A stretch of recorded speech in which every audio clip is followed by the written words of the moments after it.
পুলিশের ঝামেলা পেরিয়ে আসতে আসতে প্রায় সন্ধে হয়ে গেল, তাই বাসার উদ্দেশ্যে রওনা হলাম। কাল থেকে কাজে লেগে পড়বো। হঠাৎ পুরুষ কণ্ঠে কেউ বলে উঠল, দাঁড়াও। চেয়ে দেখলাম একজন ভদ্রলোক সোফায় বসে আছেন, সাথে একটি ছেলে। বুঝতে বাকি নেই উনি আমার বাবা। বাবা বলল, তুমি নিশ্চয়ই রাজ? আমি বললাম জি। বাবা বলল, আমি আফজাল আল ইমরান, এই বাড়ির মালিক। তার মানে মিজান তোমার জন্য 2 মাস একটা ঘর চেয়েছে? আমি বললাম জি। বাবা বলল, তুমি আমায় আঙ্কেল বলতে পারো, ভয় পাবার কিছু নেই, আমি তোমার বাবার মতোই। কথাটা শুনে কলিজাটা কেমন যেন করে উঠলো। হবে নাই বা কেন?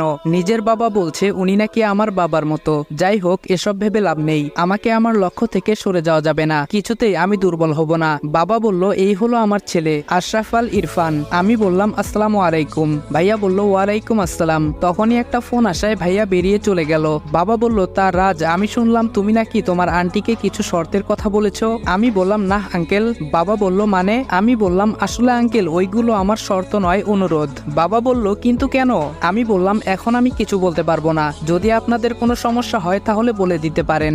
বাবা বলল, ওকে, শান্ত হও। মিজান আমার কাছে রিকোয়েস্ট করেছে, তা তো আমি ফেলতে পারি না, তাই তুমি এইখানে নিজের বাড়ির মতো থাকতে পারো। আমি বললাম, ধন্যবাদ। এই বলেই চলে এলাম, কারণ তাদের সামনে দাঁড়িয়ে আমার মিথ্যা বলতে ভালো লাগছে না মোটেও। নিজের ল্যাপটপটা অন করে কিছু মেল দেখতে লাগলাম। এর মধ্যে কে যেন বাইরে থেকে দরজায় নক করছে। শুনে ঘাবড়ে গেলাম, কারণ কার্ডটা আর কিছু সরঞ্জাম এখনো রুমে এলোমেলো হয়ে আছে। তাড়াতাড়ি এইগুলো গুছিয়ে জিজ্ঞেস করলাম, বাহিরে কে? আরু বলল, ভাইয়া আমি। বুঝতে পারলাম আমার কলিজার বোন, কিন্তু এত কাছে থেকেও তাকে আদর করতে পারছি না। জড়িয়ে ধরে কান্না করতে ইচ্ছে হচ্ছে, তাও পারছি না। আরু বলল, ভাইয়া। ওর ডাকে ঘোর কাটলো। আমি দরজা খুলে দেখি আরু কোমরে হাত দিয়ে দাঁড়িয়ে আছে। আরু বলল, কি করেন রুমের ভেতরে? কখন থেকে ডাকছি? আমি বললাম, তুমি নিশ্চয় জানো আগামী 2 মাস এই রুমটা আমার, আর এইখানে কারো প্রবেশ নিষেধ। আরু বলল, জানি বলেই এসেছি। এই রুমে আমার কিছু জিনিসপত্র আছে, ওগুলো নেব।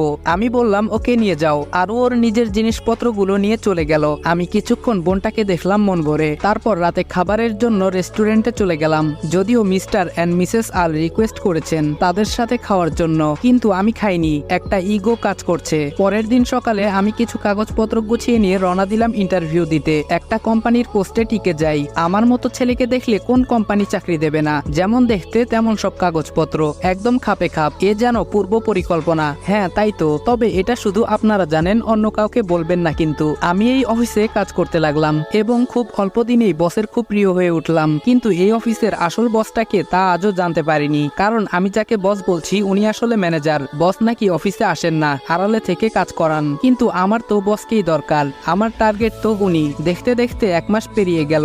আমি আমার মিশন অনুযায়ী কাজ করতে লাগলাম। মিশনটা অনেক জটিল, যেটার ফুল ডিটেলস গল্পে দিতে গেলে গল্পই এলোপাথারি হয়ে যাবে। এই 1 মাসে আমি অনেক তথ্য ইনফরমেশন বের করেছি, যেগুলো আমার মিশনে কাজে লাগে, কিন্তু কোনোভাবে অফিসের বসের কাছে পৌঁছতে পারিনি। এমনকি জানতে পর্যন্ত পারিনি বসের নামটা কি। যিনি আমার বস অর্থাৎ ম্যানেজার, উনি নিজেও নাকি বসকে চিনে না। কি মুশকিল বলুন তো। আজ অফিস থেকে বাড়ি ফিরে দেখি বাড়ি ভর্তি মেহমান বসে আছে। বাবা মা ভাইয়া ওনাদের সাথে কথা বলছে, আপ্যায়ন করছে। মেহমানদের মধ্যে একজন পুরুষ আর একজন মহিলা, আর আমার বয়সী একটা সুদর্শন ছেলে বসে আছে। দেখে বোঝাই যাচ্ছে বিয়ের সম্বন্ধ নিয়ে কথা চলছে। তারপরই আমার মনে হলো, আরে আমার বোনের বিয়ের কথা হচ্ছে মনে হয়, এজন্যই ওনারা এসেছেন। তাই পাশ কাটিয়ে উপরে চলে যাচ্ছিলাম, পেছন থেকে এক ভদ্রলোক বলে উঠলেন, মিস্টার আল, এই ছেলেটাকে তো চিনলাম না। বাবা আমাকে কাছে ডাকলেন। বাবা বললেন, রাজ, এদিকে আসো। এই হলো রাজ, আমাদের বাড়িতে 2 মাসের জন্য ওর একটা কাজে এসেছে। ভদ্রলোক বলল, ও আচ্ছা।